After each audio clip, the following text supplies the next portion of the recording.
Bom dia, gente. Vamos retomar os assuntos, né? Antes de mais nada, eu queria avisar vocês que o período de quarentena, a Unime e o MEC, né, estendeu para as universidades, na verdade o MEC, né, que está acima da Unime, estendeu até o dia 18, então a gente vai se comunicando, semana que vem a gente ainda tem aula aqui, né, pelo Teams, né, aula online, e caso esse período se estenda, vocês também serão comunicados sobre isso. Eu vou enviar um e-mail via AVA, tá? Com informações de data de atividades para entregar as atividades de pré e pós-aula, tá? Provavelmente eu vou colocar por e-mail mesmo, na primeira semana de junho, entrega de todos as pré e pós-aulas, tá? Do que ficou faltando. E aí eu aviso lá, listo lá quais seriam, tá? Para vocês se guiarem, as unidades que estariam faltando.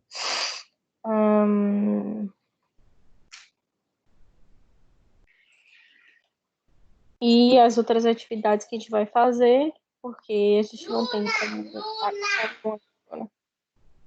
como agora fazer relatório de aula prática. No retorno, a gente vai, quando retornar, a Unime vai direcionar e a gente vai fazer reposição das aulas práticas que ficaram, que vocês não tiveram, tá? As teóricas, né, obviamente, a gente não vai fazer reposição que a gente está tendo, mas a gente vai estruturar de uma forma onde vocês consigam, né, fazer as práticas que a gente não fez por causa da questão do distanciamento social, ok?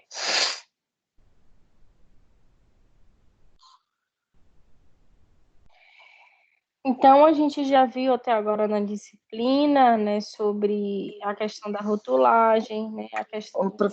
Com licença, professora, me perdoe, mas eu entrei agora e não consegui pegar, e eu estava arrumando ainda o fone aqui, que a senhora falou.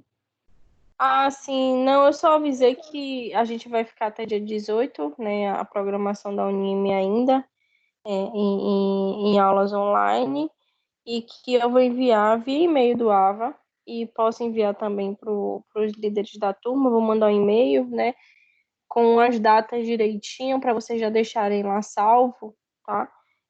As datas de entrega de pré e pós-aula, as outras atividades que a gente vai fazer, além, né, das pré e pós-aulas, que a gente precisa fazer outras atividades de parcial, e a prova oficial ela vai se manter na semana que está no calendário, mas eu mando também lá a data que vocês terão, tá?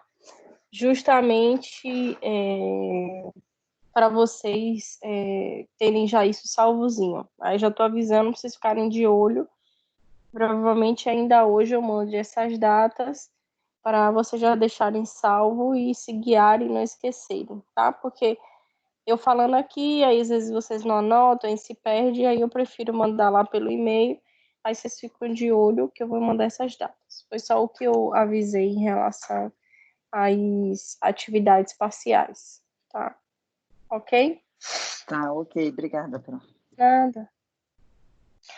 Então, retomando, né, a gente já viu na disciplina, né, sobre, de forma geral, né, a composição dos alimentos, né, do que ele é composto. A gente viu sobre a questão, né, de rotulagens e embalagens, como é que é formado o rótulo, né, como é que a gente faz esse cálculo, né, da rotulagem, e mais especificamente a gente já falou, né, sobre duas partes que compõem, duas não, três, né, partes que compõem o alimento, né, que é a parte de água, né, que seria a umidade e a composição de água no alimento, a parte dos minerais, que a gente avalia nas cinzas, tá? E a gente falou sobre proteínas, ou não, proteína não, a gente falou sobre carboidratos, né? E hoje vai falar sobre lipídio e semana que vem sobre proteína. E a gente fala de todos os componentes do alimento. Mais para frente a gente vai falar ainda sobre vitaminas e sobre alguns métodos, né, e amostragem para avaliação desses componentes, né? Lembrando que quando eu falo de cada um desses componentes, eu falo de como são os métodos para avaliação dos determinados componentes, tá? Porque o capítulo 3, né, que é a unidade 1, seção 3, ele fala separadamente isso lá no livro de vocês, da Unime. Ele fala separadamente lá dos métodos que são utilizados, mas eu preferi estruturar, né, quando eu falo do componente, eu falo do método, né, que analisa aquele componente. E foi assim com água, foi assim com minerais, foi assim com carboidrato e agora, né, com lipídios também a gente vai falar além, né, de como é que se apresenta molecularmente esse lipídio no alimento, né, e na natureza. A gente também vai falar de quais são os procedimentos e como são analisados esses lipídios, certo? Então, quando eu falo de lipídio, né, o que seriam esses lipídios em relação ao alimento?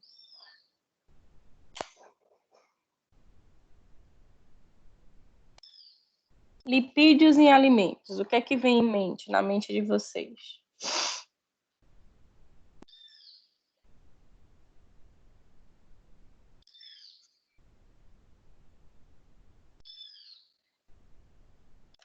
Os óleos presentes na composição ou gorduras. Isso, né? Óleo, né? Gordura, né? Essa composição, né?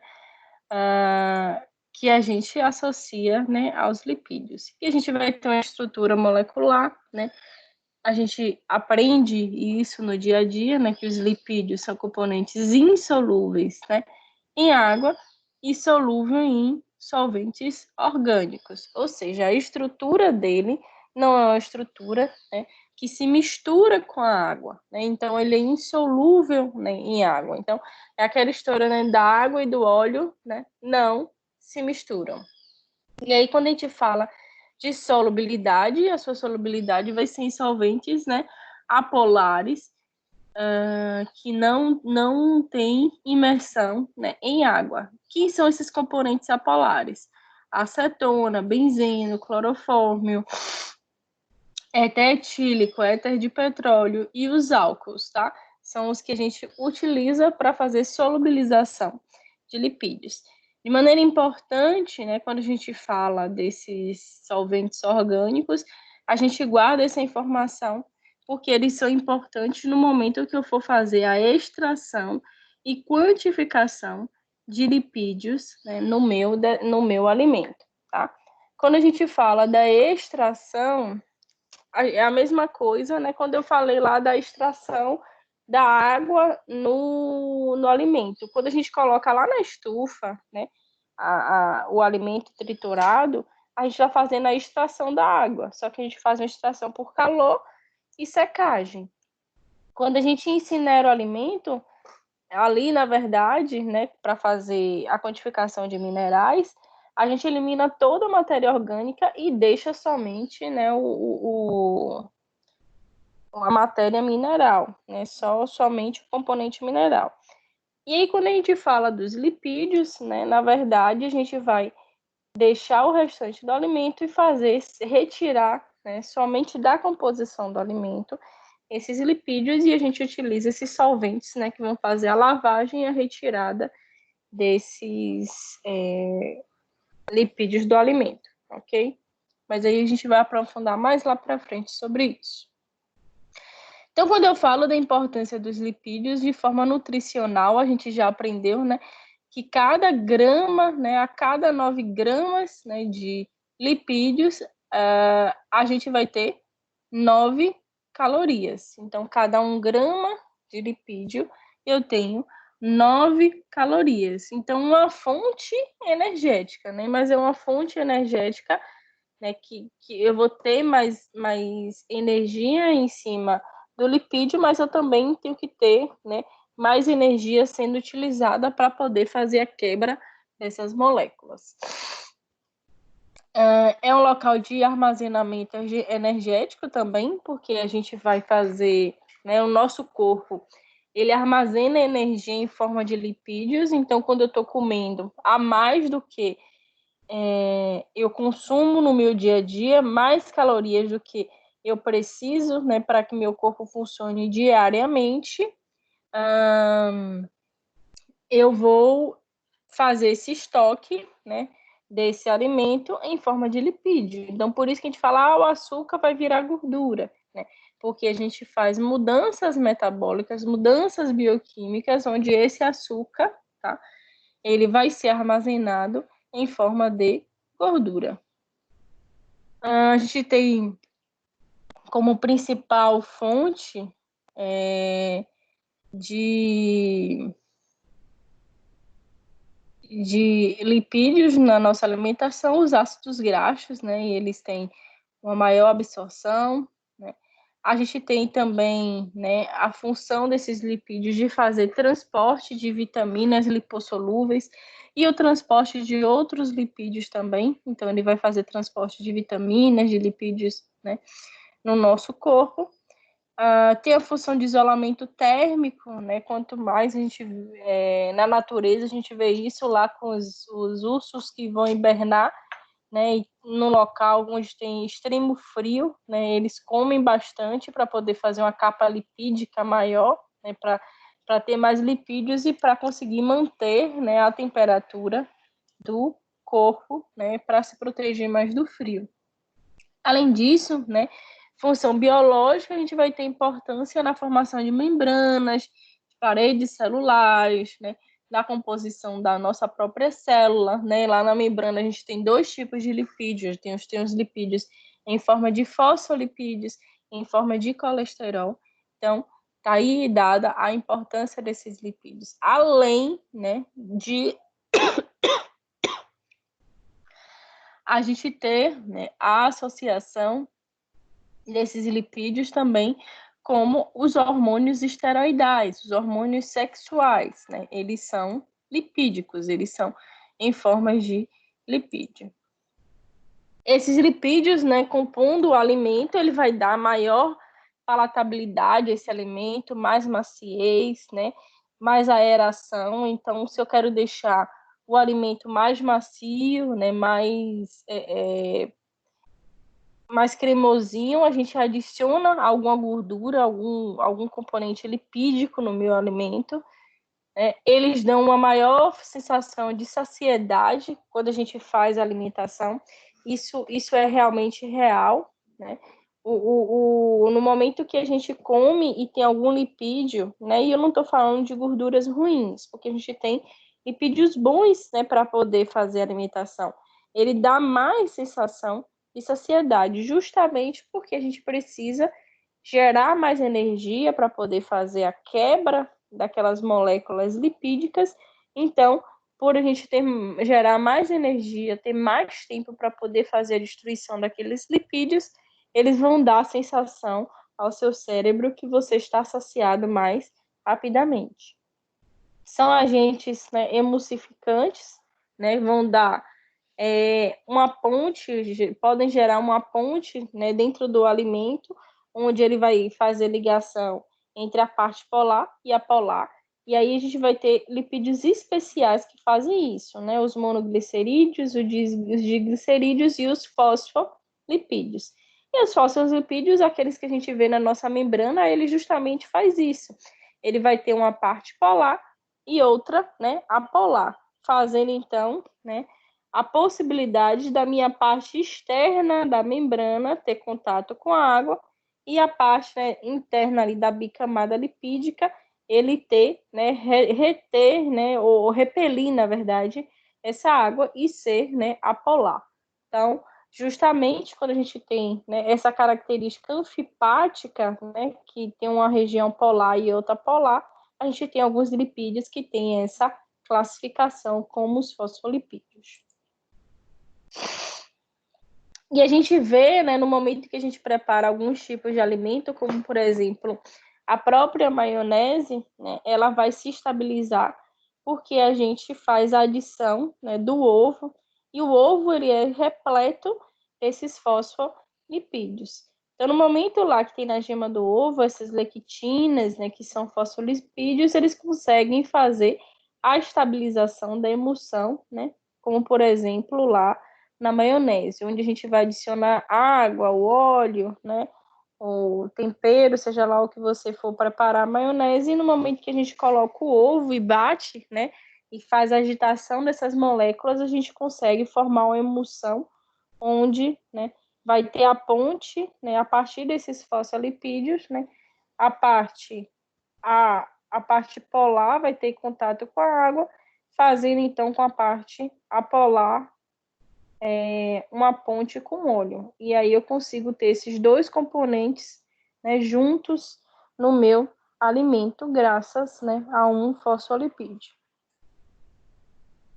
Tem esse agente de areação, onde ele consegue, né, fazer com que as moléculas elas estejam mais juntas, né? Aqui um agente sem emulsificante, as moléculas ficam mais separadas, né?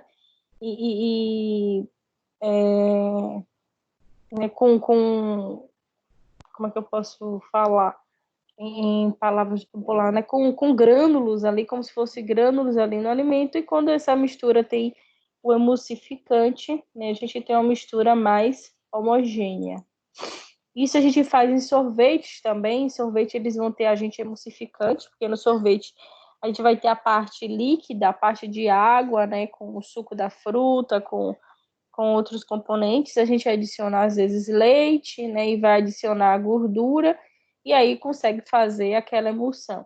Eu não sei se vocês já viram, no momento que eu desestabilizo isso, como acontece no sorvete que descongelou, e essa emulsão é desestabilizada, a gente vê o sorvete bifásico, onde tem uma parte lá de água e outra parte de gordura, e para que isso se reestabilize, a gente precisa fazer uma agitação e ir congelando novamente aos poucos. Então, vai congelando aos poucos, para que o alimento volte ao estado, né, anterior normal.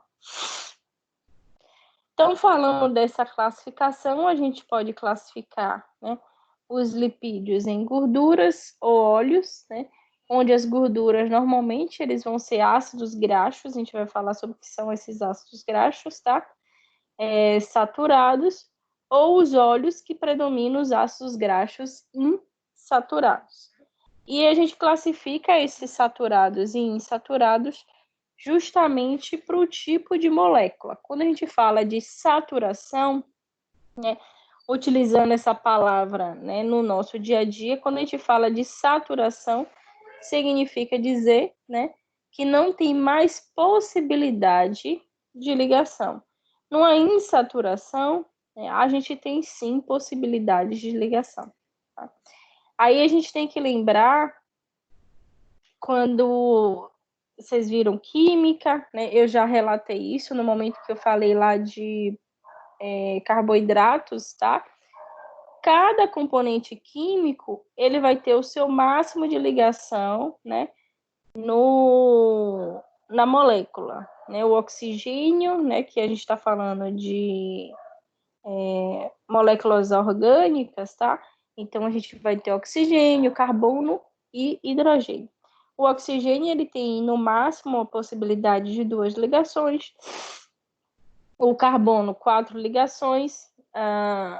E o hidrogênio, que vai estar sempre, né, nessas extremidades, a possibilidade de somente uma ligação.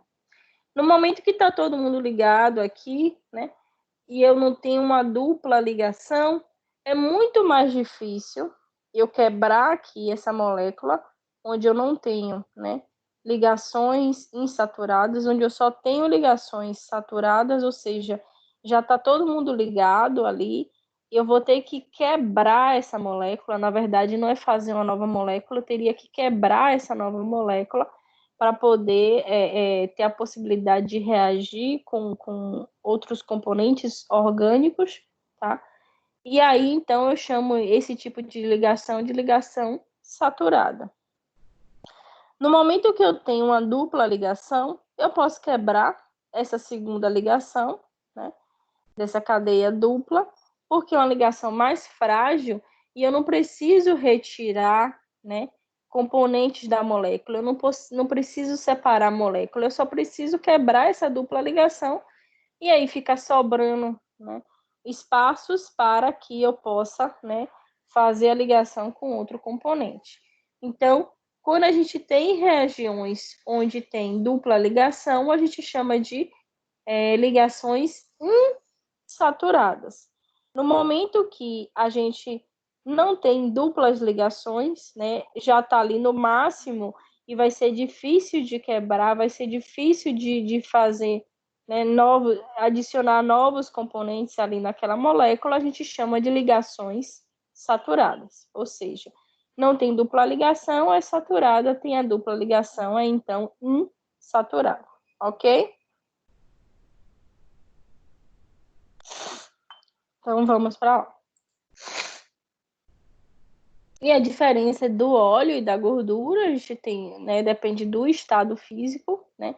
O óleo em temperatura ambiente, ele vai ser líquido, e a gordura, ela vai ter o ponto de fusão, né, próximo aos 30 graus, né? E aí, em temperatura ambiente, ela vai ser, né, de forma sólida. A gente vai ter a gordura, né, o óleo de fonte vegetal ou animal. Sendo de fonte vegetal, a gente pode extrair da soja, né, do milho, girassol, da azeitona, que é o azeite de oliva, de amendoim, né, dendê. Então, a gente pode fazer a extração desses lipídios a partir desses componentes vegetais. E do componente, né, animal, de origem animal, a gente vai ter extração de banha, de tocinho, de manteiga, né? A manteiga ali a partir do leite, né? A gente faz um cremezinho a partir das gorduras do leite. Então, falando de insaturações, né? É uma forma de classificar o lipídio em saturado ou insaturado. E a gente vai ter, né, falando dos tipos de lipídios que a gente tem na natureza. Os lipídios, eles, né, podem ser do tipo de ácidos graxos, e esses ácidos graxos são compostos que possuem uma cadeia hidrocarbonada, ou seja, cadeias que vão ter vários carbonos, como eu havia falado. E um grupo externo, né, que a gente chama de grupo carboxila terminal. Eu até falei desse grupo carboxila quando eu falei dos carboidratos, tá? E o grupo carboxila vai ser um grupo onde eu tenho aqui no final um oxigênio com dupla ligação, né, com o carbono e uma hidroxila. Então, por isso que a gente chama de carboxila, tá? Eu tenho a hidroxila, que vai ser esse OH, e uma dupla ligação lá no final com oxigênio. Detalhe, quando a gente fala de saturações e insaturações, essas insaturações, essas duplas ligações que a gente vê em relação à insaturação, vai ser entre carbonos, tá? Não a dupla ligação entre um carbono e um oxigênio. A dupla ligação tem que ser entre carbonos para a gente classificar essa ligação como insaturada, tá? A gente sempre vai olhar entre os carbonos. A diferenciação desses ácidos graxos vai ser a partir da cadeia carbônica, né? Então, ou seja, o tamanho das cadeias, se existe duplas ligações ou não, tá? Entre esses carbonos, e o número e a posição dessas duplas ligações, né? Se existir a quantidade que tem e a posição. Por exemplo, o ômega 3, ômega 6, né, ômega 9, o que significa dizer esse ômega, tá? O ômega 3, por exemplo, né, vai ser um ácido graxo insaturado, onde a gente vai ter a dupla ligação no carbono 3, tá? No ômega 6, a gente vai ter a dupla ligação no carbono 6, no 9 e assim sucessivamente. tá? Então, esses ácidos graxos, como a gente falou, ele pode ser saturado, ou seja, não tem duplas ligações, né? Monoinsaturado, quando a gente fala de monoinsaturado, ele vai ter somente uma dupla ligação, tá? Aqui entre os carbonos. E os poliinsaturados, eles vão ter duplas ligações acima, né, de uma. Então, quando eu tenho mais de uma dupla ligação, eu já posso chamar esse ácido graxo de poliinsaturado. Por exemplo, esse aqui tem duas duplas ligações, né, no carbono 1, 2, 3, 4, 5, 6, né? 7, 8 e 9, no carbono 6 e 9. E aqui também, né, tem 3 duplas ligações. Por isso a gente pode chamar, né, de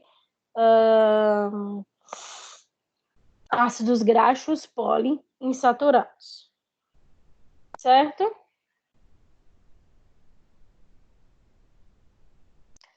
Então, além de ácido graxo, a gente vai ter lipídios em forma de colesterol na natureza.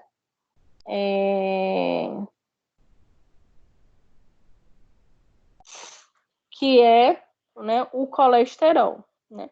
O colesterol ele vai ser um esteroide, um esterol, né, anfipático, ou seja, ele vai ter uma região polar e uma região apolar. Toda molécula que a gente chama de anfipática quer dizer que ela vai ter uma região que ela pode ter, que ela consegue ter contato com a água, e uma outra região que não tem contato com a água, que tem a característica lipídica. Isso é comum, né, nos colesteróis, onde ele vai ter a cabeça polar, né, e o corpo apolar.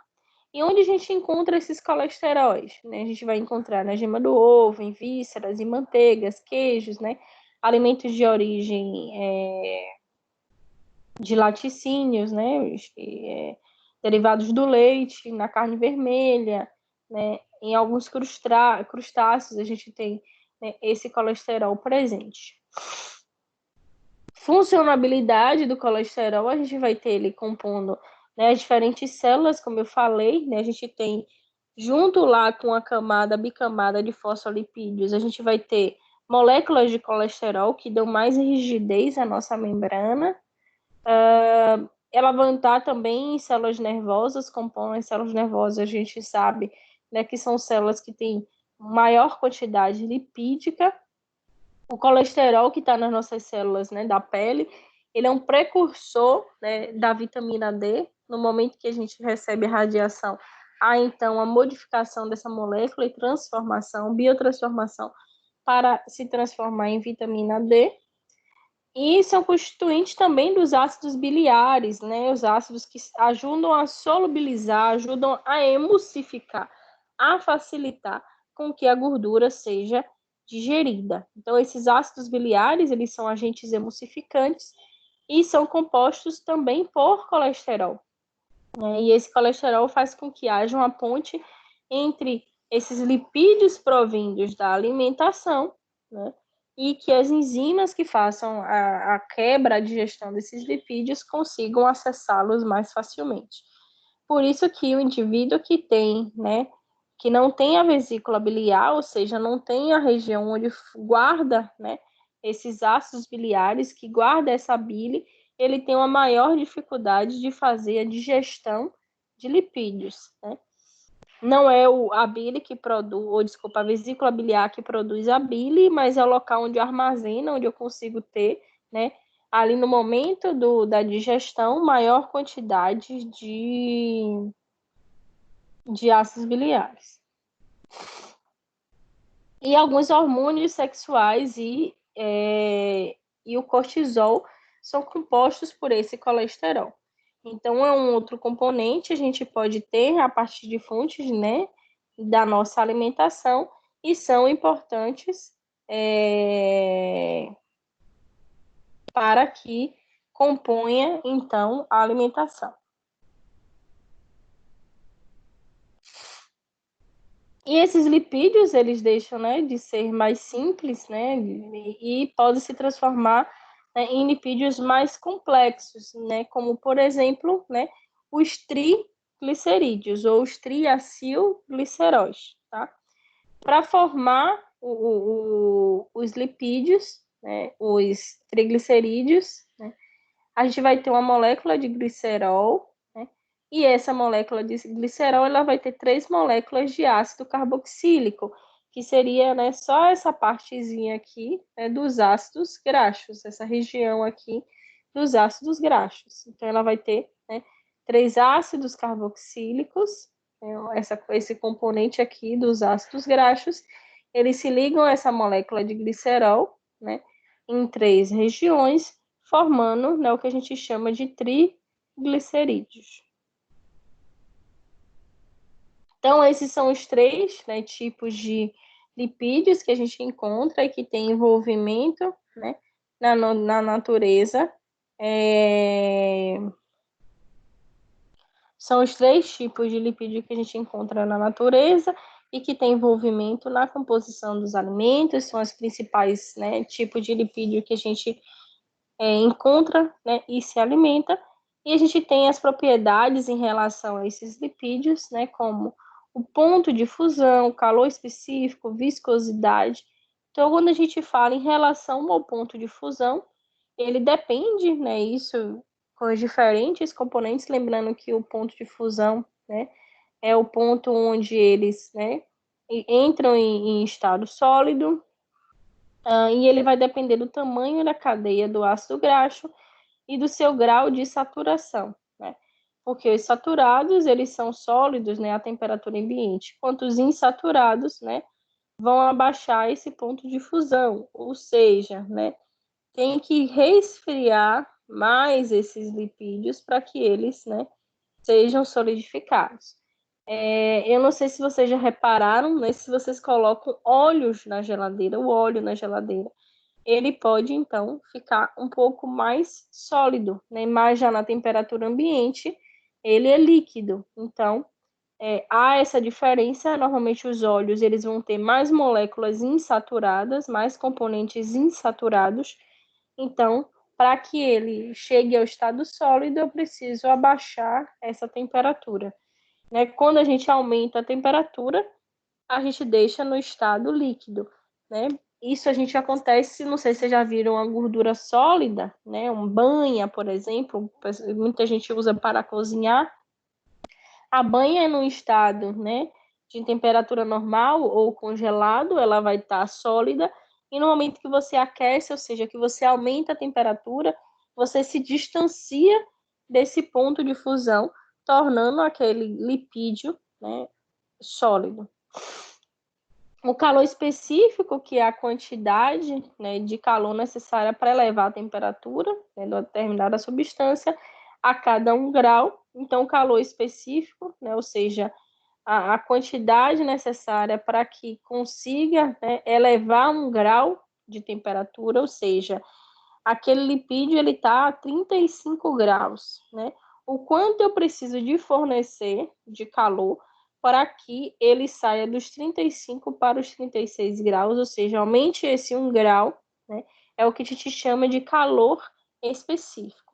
E o calor específico das gorduras líquidas é 2 vezes maior do que das gorduras sólidas, ou seja, para eu conseguir aquecer, né,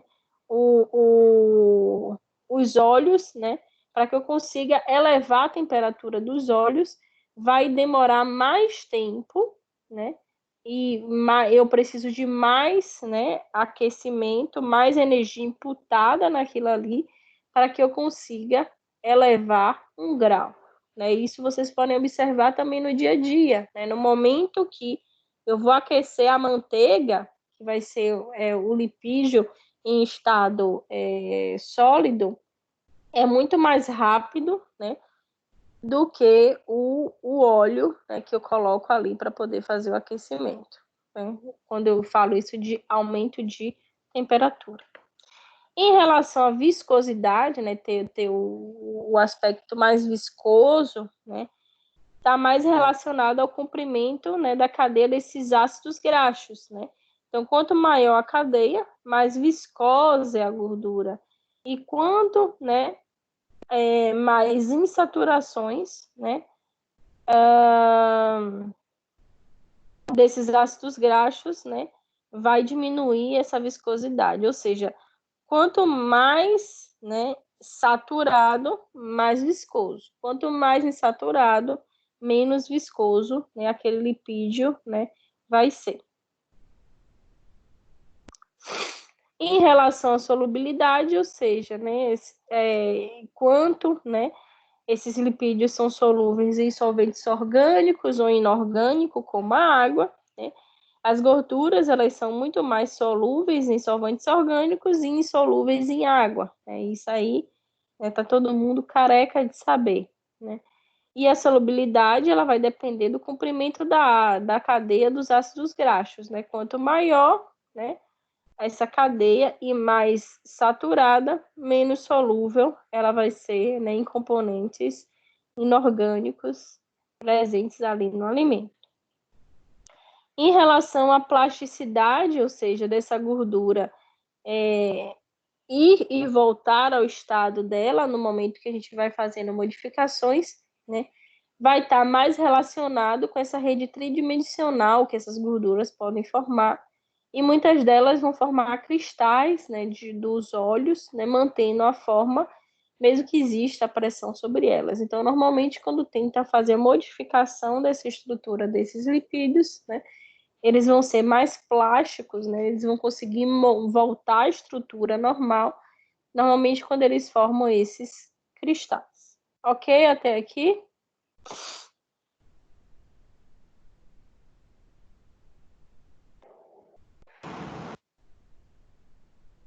Então, vamos lá.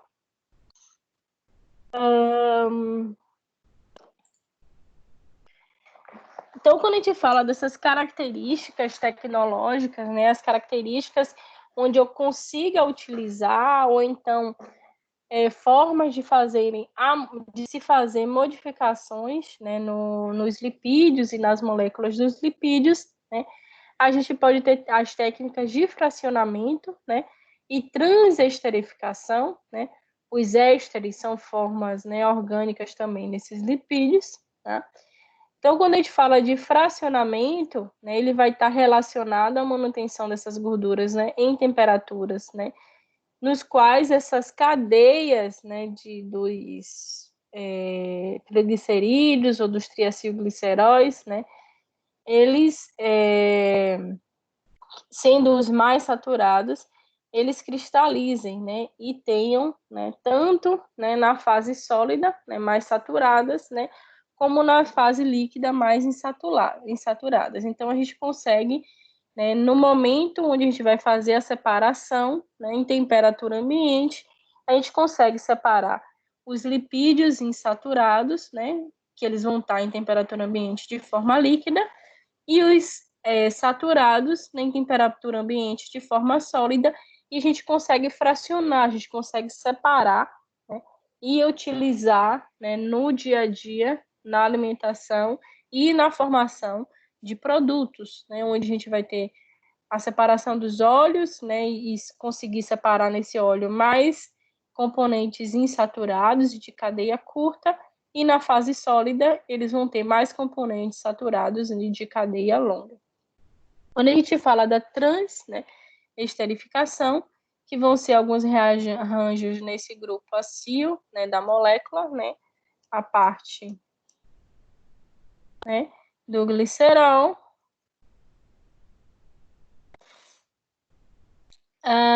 No mesmo triacilglicerídeo, a gente chama de intraesterificação, né, onde a gente consegue fazer esse rearranjo dessas moléculas, né, e usando produtos com valor comercial aumentado, né, substituindo manteigas, né, como, por exemplo, lipídios para alimentos de crianças, né, ou então aquela manteiga mais famosa, né, onde ela vai ter mais essa parte acil, que é a manteiga ghee, né, que é uma manteiga, né, mais, como eu posso dizer, saudável, justamente porque, né, consegue fazer esse fracionamento no momento que aquece, né, você faz a retirada dos saturados, que vão estar em forma sólida, e a parte líquida dessa manteiga ghee é onde vai ficar mais os lipídios, né, insaturados, e a gente consegue, né, fazer essa liberação tanto pelo processo de fracionamento como o processo de esterificação. Porém, a gente pode ter, né, alguns agentes, né, que vão fazer modificações desses lipídios, né, no dia a dia da produção de alimentos, e aí a gente precisa ter um extremo cuidado, né, no preparar desses alimentos que têm um maior componente de lipídios, porque eles podem sofrer, né, um maior grau de modificação e deteriorização, que é o que a gente chama de rancidez, né? O alimento ele ficar rançoso, ficar com gosto, né, modificado, justamente porque vai formar, né, modificações nessas estruturas lipídicas, tá? E isso vai reduzir a qualidade do alimento, né, aumentando também a deteriorização dessa gordura, né? E eu falo não só deteriorização a partir de micro-organismos, mas também a deteriorização do alimento, né, a partir de componentes ambientais. Normalmente isso vai acontecer em ácidos graxos de cadeia curta, né? E substâncias, liberando substâncias voláteis, ou seja, a gente sente aquele cheiro, né, de alimento não agradável e o gosto também não agradável. E essa rancidez, ela pode ser ocasionada por dois agentes, né? Essa modificação na estrutura lipídica, né?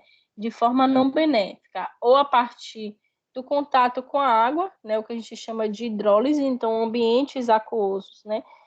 Onde a gente vai ter algumas enzimas naqueles alimentos, né?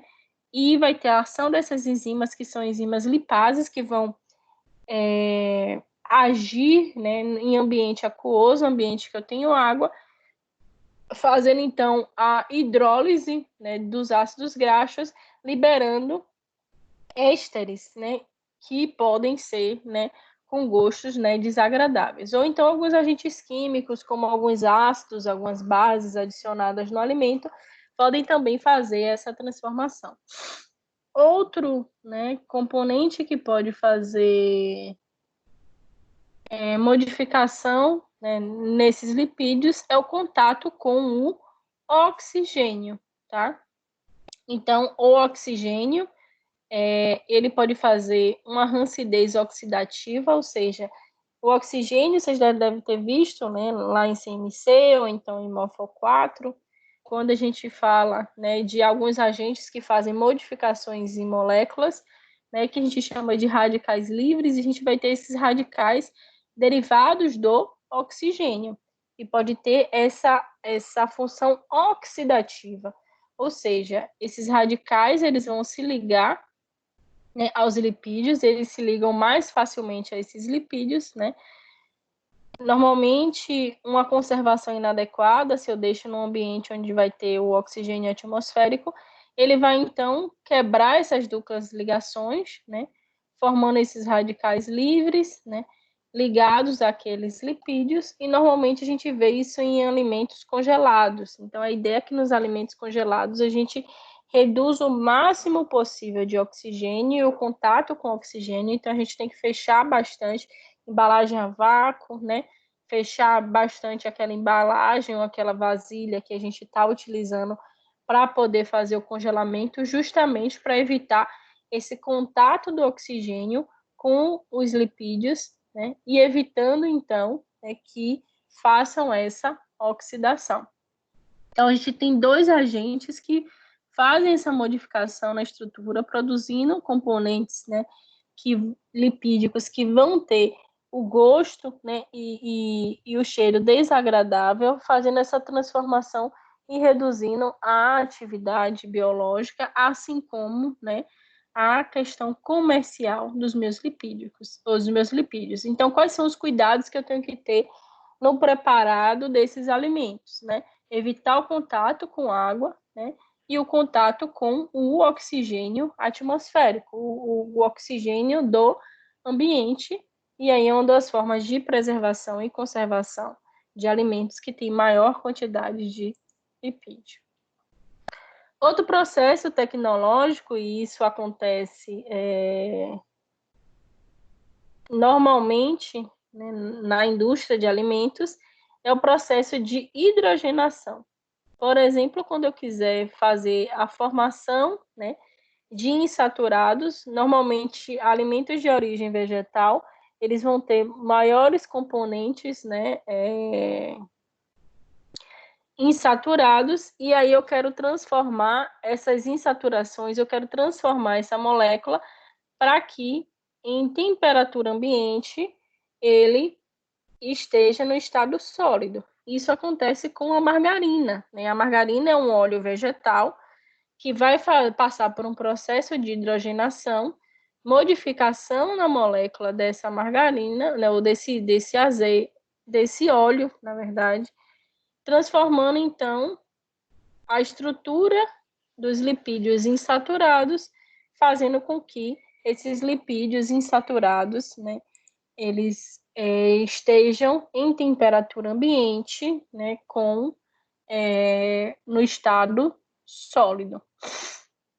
Então, como é que acontece, né, essa hidrogenação? Lá vai pegar aquele óleo, né, e bombardear, né, tentar adicionar, né, hidrogênios, né, a essa molécula, né, para que haja modificação estrutural. E no momento que eu tenho modificação estrutural, eu também vou ter a modificação, né, da composição daquelas moléculas. Mudando a composição daquelas moléculas, eu aumento, né, o ponto de fusão. Qual o grande problema de eu fazer esse bombardeamento, essa hidrogenação dos ácidos graxos insaturados, né?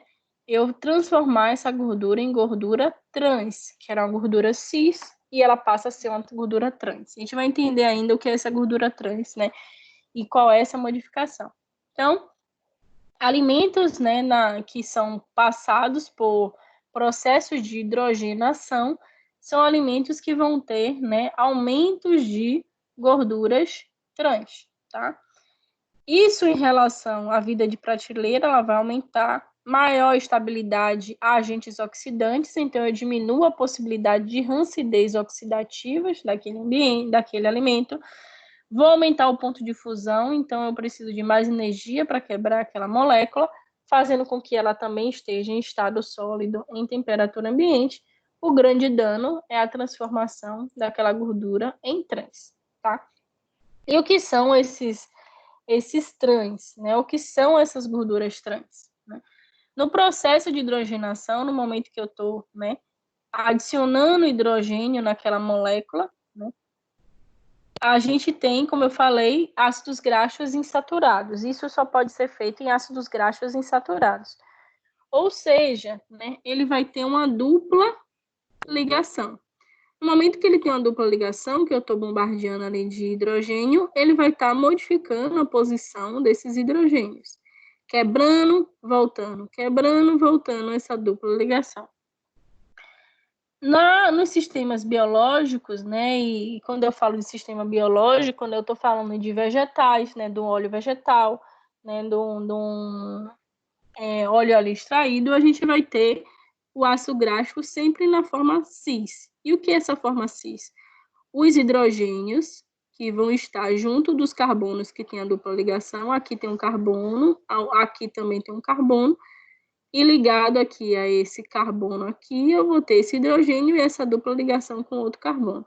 Eu vou ter aqui, né, esse carbono aqui, um hidrogênio, a dupla ligação com o carbono daqui, né, e outro carbono aqui, tá? Numa molécula onde não tem a dupla ligação, a gente teria 4 hidrogênios aqui, mas a gente, na verdade, tem 2, porque os carbonos, que vai fazer no máximo 4 ligações, eles só vão ter a possibilidade de se ligar a 2 hidrogênios e não 4, porque eu já tenho uma dupla ligação entre os carbonos. Então, quando eu falo, né, no ambiente, esses 2 hidrogênios que vão estar junto dos carbonos, né, da insaturação, junto dos carbonos da dupla ligação, na forma cis, eles ficam do mesmo lado da molécula. Já na forma trans, eles ficam em lados opostos da molécula. Então, isso é o que a gente chama de ácido graxo, né? Ou de lipídios, né? Trans, né?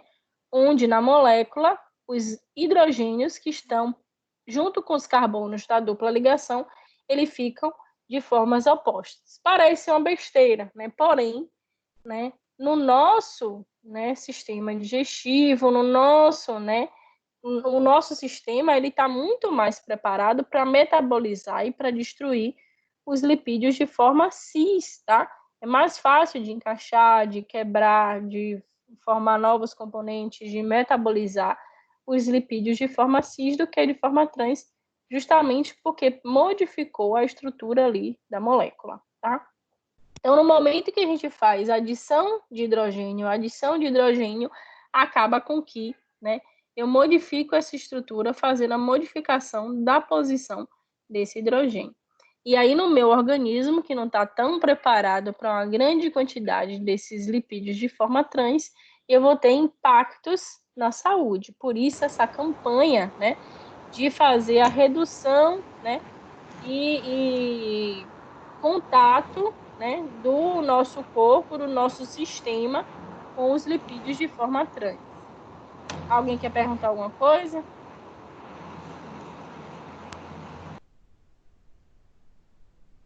Não? Ok, até aqui.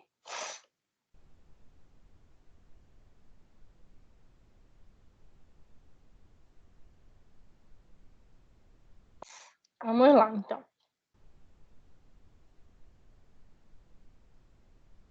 Então, normalmente, o que acontece, né, quando a gente tem, né, um contato maior com essas gorduras trans, né?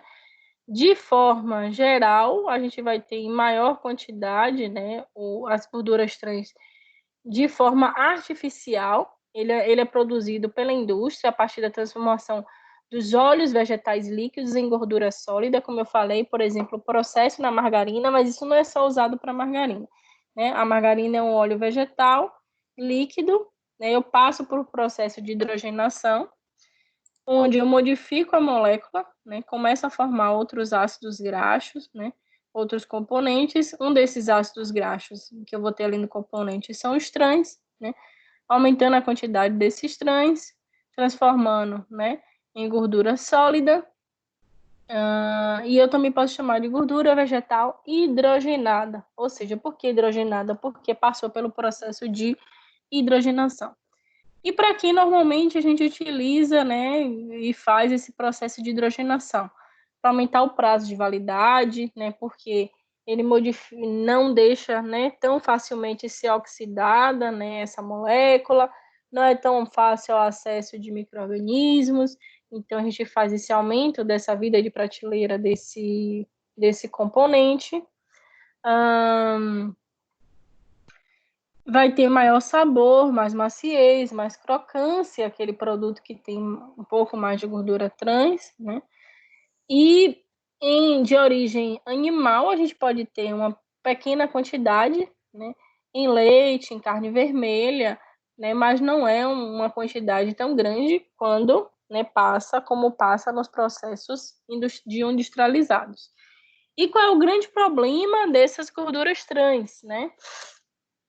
Ela vai, né, aumentar o colesterol, né, ruim, que a gente chama de colesterol ruim, que é o LDL, e reduzir o HDL, que é o que a gente chama de colesterol bom, né? E fazendo, né, esse aumento desse LDL, né, vai interferir, né, na deposição de lipídios na parede dos vasos, né, gerando maior possibilidade de infarto agudo do miocárdio, né, de infartos em órgãos, né, aumento desses lipídios no fígado, então aumento de gordura no fígado, né, aumento de lipídios circulantes lá no nosso sangue. Então, a gente tem diversos prejuízos associados ao consumo excessivo dessas gorduras trans. Justamente por isso, né, a indústria de alimentos, eles tiveram que se reinventar, né, e melhorar essa questão de associação e de uso, né, de processos de hidrogenação, melhorar esses processos para reduzir o aparecimento e a formação dessas gorduras trans. Certo, gente? E a parte final, né, da nossa aula de lipídios, né, é falando sobre, né, os métodos que a gente pode determinar e avaliar essa quantidade de lipídios nos alimentos. A gente vai ter alguns tipos de extração. A gente pode fazer extração com solvente a quente, ou seja, no momento que a gente pode aquecer esse solvente e fazer a extração, né? Ou extração com misturas de solvente a frio, né? Ou seja, aquelas substâncias que eu falei lá no início da aula, que são solventes de lipídios, a gente pode fazer a adição, né, em misturas desses solventes, ou extração da gordura ligadas, né, a outros componentes que a gente pode chamar de hidrólise ácida e alcalina, são formas de extrair. E eu vou explicar, né, esses métodos de extração. Primeiro passo, né, para poder fazer extração de diferentes componentes, né, do alimento é fazer a quebra desse alimento. Eu tenho que fazer a trituração. No processo também de extração de água, a gente também faz, né, a quebra desse alimento, né? A gente transforma ele em um pozinho. E aí, né, essa extração da gordura com a amostra do solvente, a ideia é que sempre vai eliminando esse solvente, extraindo essa quantidade, e depois, por diferença de pesagem, a gente consegue extrair. Então, primeiro passo, né, fazer a quebra, né, faço um pozinho desse alimento. A ideia também que antes, né, de fazer o processo, né, de retirada de lipídios é fazer a retirada da água, retirar a umidade. Então, eu posso usar a mesma amostra, tá? Que eu levei para a estufa, quantifiquei a quantidade de água no alimento, eu vou ter o peso final também, né? Quando eu passo lá pela estufa, e aí, então, eu consigo ter, né, a ideia, né, de extração de lipídios e facilito essa extração do lipídio no momento que eu consigo remover a água anteriormente naquele alimento. Então, no momento que a gente pode fazer a extração com solvente a quente, né? Passei pelo primeiro processo, quebrei todo o alimento, retirei a água daquele alimento e a gente vai usar um aparelho que a gente chama de aparelho de Sórtex, tá? E como é que funciona? Aqui vocês estão vendo um balão, tá? Um balão de vidro. Nesse balão de vidro a gente tem uma manta aquecedora, tá? Aqui é um tubo condensador, né? Onde o lipídio, né?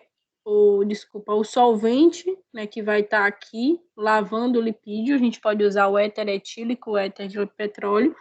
A gente vai aquecer o lipídio que está nesse balão. Ele vai, então, entrar em estado de vapor, né? Vai subir aqui esse vapor, porém, né? Vai estar passando água fria, né? Água gelada nesse tubo aqui. Vocês estão vendo aqui duas entradinhas, então passa água fria. A água fria, então, resfria esses vapores que vão estar aqui dentro, né? E o vapor que está aqui dentro desse tubo, né? Por resfriar, ele deixa de ser um vapor e volta a entrar em estado líquido e cai aqui nesse componente. Tá vendo que vocês estão vendo aqui que a gente chama de cartucho. Dentro desse cartucho, que tem a ABC, né, onde tem escrito ABC, é onde a gente vai colocar essa amostra. Então, recapitulando. A amostra está aqui dentro do cartucho. Eu vou ter esse aparelho que a gente chama aparelho de Sórtex, né? Dentro do balão de vidro, eu coloco uma determinada quantidade do solvente, né? Esse solvente, né, ele vai estar em estado líquido, porém, no momento que eu começo a aquecer, ele forma um vapor. O vapor, ele então, né, vai subir aqui, entrar nesse tubo condensador.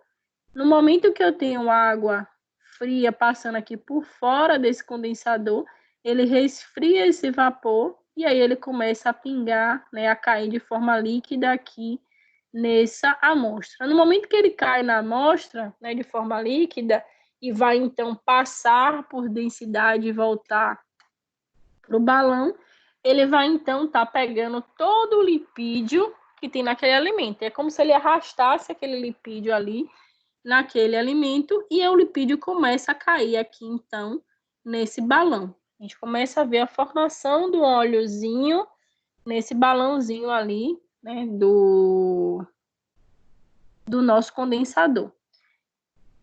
Por que isso acontece, né? Primeiro porque eu facilitei, fiz a quebra ali do alimento, extraí a água também facilitando, e porque eu já tinha falado lá no iniciozinho da aula de vocês que isso são solventes de lipídio, ou seja, no momento que ele tem um contato com o lipídio, ele se junta ao lipídio e aí então ele consegue, né, e fica aqui. Aí vocês me perguntariam, mas você não está aquecendo, esse lipídio não vai ser degradado, não vai entrar em forma de vapor? Não, porque a temperatura que eu estou utilizando aqui, né, a temperatura da manta aquecedora, é uma temperatura onde ela só vai modificar o estado, né, do meu éter de petróleo ou do meu éter etílico, que vai estar, então, fazendo a lavagem, nesses ciclos de lavagem no meu alimento. Aí aqui nesse gráficozinho a gente vê mais ou menos o que eu falei. Chapa ou manta aquecedora, né? O balão volumétrico cheinho, né? De éter. Ele começa então a aquecer, sobe esse vapor. Aí aqui em laranjinha é esse vapor, né? Começa a subir aqui no condensador. Em azul é a água, né? Entrada da água fria, a água sai mais quente, depois volta resfriada, essa água vai passando, e aí, no momento, ele começa a mudar o estado, né, de gás, né, para um estado líquido desse lipídio. Ele começa a encher aqui, né, essa região do aparelho de Sótex, enchendo, né, e aí o líquido, ele volta trazendo, né, o lipídio. E aí eu aqueço, ele forma vapor de novo, né? Vira líquido, enche aqui de líquido, arrasta o lipídio e o lipídio começa a cair e se depositar nesse balão. Então, né, eu tenho o peso do balão vazio anteriormente, depois eu posso pesar o balão já com lipídio e saber a quantidade de lipídio que tem ali naquela minha amostra. Entenderam como é que funciona? A gente vai fazer essa prática também lá na Unime, tá? De extração de lipídios. Entenderam, mas assim, visualmente como é que acontece, né, essa extração com solvente a quente no lipídio, né, que a gente chama de extração pelo método de Sótex, né, e porque esse conjunto aqui foi o aparelho desenvolvido por esse pesquisador, né, para poder fazer essa extração lipídica. Ficou claro, né, como é que faz essa extração lipídica do alimento? Ficou. Ok.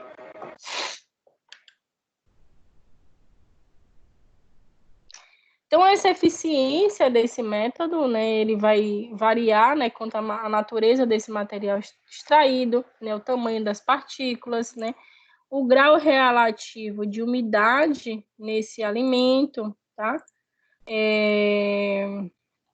O tipo o tipo de ligação, né, desses lipídios entre os componentes da molécula, né, como é que funciona, né, as ligações, né, a partir daí.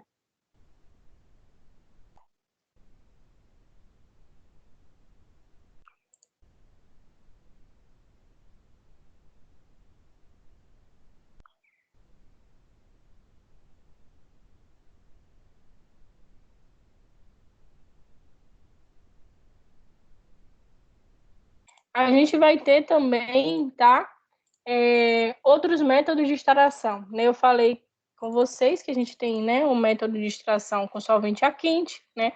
E a gente vai ter outros métodos de extração, né, com os solventes. A gente pode utilizar, por exemplo, uma mistura de 3 solventes, né?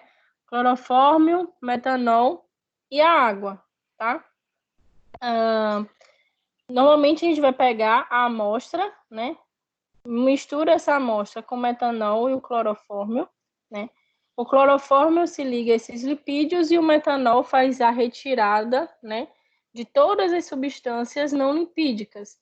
E aí a gente vai, então, passar por um processo de evaporação, aquece, né, onde sai todo o clorofórmio e fica somente a gordura naquele balão. Então, é só eu misturar, né?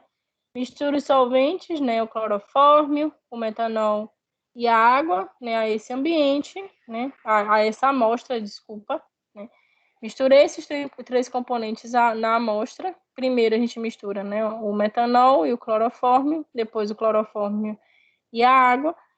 O clorofórmio é um solvente orgânico, então ele vai se ligar ao lipídio, né? E a água e o metanol se ligam a substâncias não lipídicas. E aí, no momento do aquecimento, a água, né, o metanol vai ser rapidamente vaporizado. E, por final, a vaporização do clorofórmio, então eu tenho, né, somente a gordura ali naquela amostra, né? Esse é um outro método de fazer, né, a retirada e extração de lipídios. Outra extração, né, que é a extração por hidrólise ácida, a gente pode pegar como a gente normalmente faz para quantificação de lipídios no leite, né, que é o processo de Gerber, né, onde vai pegar aquela amostra, misturar com ácido sulfúrico diluído, né, e o álcool isoamílico, centrifugar, e aí por diferença, né, de densidade, eu consigo, né, pegar o que é mais pesado, vai ficar no fundo, mais leve em cima, né, retiro o que vai ser mais leve, né, o lipídio ele vai ser mais pesado, e eu consigo fazer essa retirada, né, do lipídio ali, né, pelo método de hidrólise ácida. Há uma diferenciação desse método Gerber, né, que é o método Badcock, onde eu vou pegar a amostra, né, o ácido sulfúrico e adicionar água quente, e aí eu centrifugo, e aí novamente, eu tenho a separação, né, da região dos lipídios, né, por densidade no momento que a gente faz a centrifugação. O método, né, de hidrólise alcalina, em vez de usar ácidos, a gente vai fazer a adição da amônia, tá, gente? Quando a gente fala de hidrólise, lembre que vai ser, né, a quebra, né, de substâncias a partir, né, da presença da água. Então, eu consigo quebrar substâncias no momento que eu faço o ácido, liberando esses lipídios, liberando essas proteínas, mas eu faço a centrifugação justamente para poder ter as diferenças, né, de espaço naquele tubinho onde eu consiga ver cada um separadinho. Então, eu consigo quebrar essas moléculas no alimento, elas ficam separadas, e no momento da centrifugação, eu consigo pegar cada um ali. E o método, né, de hidrólise alcalina, né, eu vou usar, né, algo, né, básico, como, por exemplo, né, o hidróxido de amônia junto com algo, e a gordura vai ser separada, né, e é agora extraída com esse álcool, né, e eu faço a remoção a partir, né, do álcool. Então, esses hidróxidos de amônia, o ácido sulfúrico, é justamente para separar a gordura dos outros componentes do alimento, eu consigo separá-los, né? E utilizo algum solvente, né? Como, por exemplo, o álcool, e aí eu passo lá pelo método, né, de solvente a quente, que é o método de Soxhlet. E vou, então, né, separá-lo antes disso, a partir da adição da amônia. Então, são derivações, né, do primeiro método que eu falei com vocês. Esse aqui utilizando a centrifugação na separação final, e esse utilizando o álcool, né, para fazer a separação final desses lipídios. Mas, antes de mais nada, ele é quebrado e separado do alimento a partir da ação ou de ácido ou de uma base. Aí fica para vocês, eu vou mandar lá também no e-mail, tá? Esses dois artigos, né, para vocês já lerem, né, e fazerem uma atividadezinha. Eu vou mandar junto essa atividadezinha, vocês vão ler esses dois artigos, tá? Mas eu vou mandar, e aí vocês já vão fazer a resenhazinha, tá, para compor parte da atividade parcial, além de vocês realizarem as pré e pós-aulas, ok? Tudo certo? Dúvidas, perguntas, questionamento?